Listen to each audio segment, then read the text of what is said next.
पाउलुओ ने तहखाने में रखी शराब की अलमारी खोल ली और रोज वहीं शराब पीने लगा।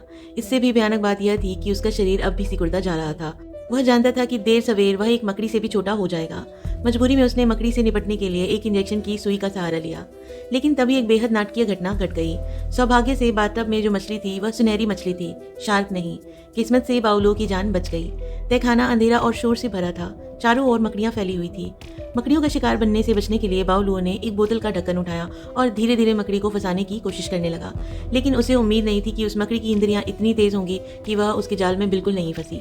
जैसे जैसे मकड़ी उसके करीब आती गई, बाउलुओ के पास इंजेक्शन की सुई निकालकर उससे लड़ने के अलावा कोई रास्ता नहीं बचा।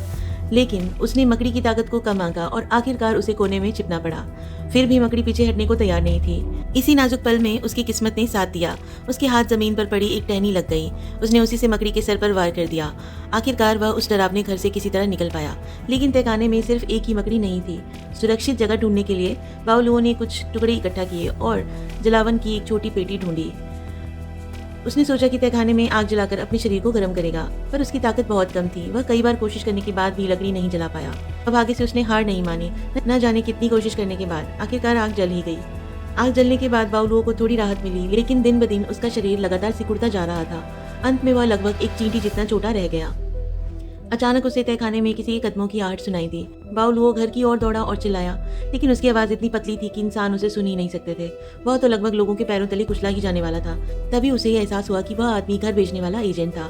साफ था कि जब से वह तहखाने में फंसा था, घर बेच दिया गया था। तहखाने में भूखी पड़ी सुनहरी मछली को देखकर बाउलुओ बहुत निराश हो गया। क्या उसका अंत भी इसी मछली की तरह यही होगा? इसी दौरान उसने अपने सिर के ऊपर मच्छरों की भनभनाहट सुनी।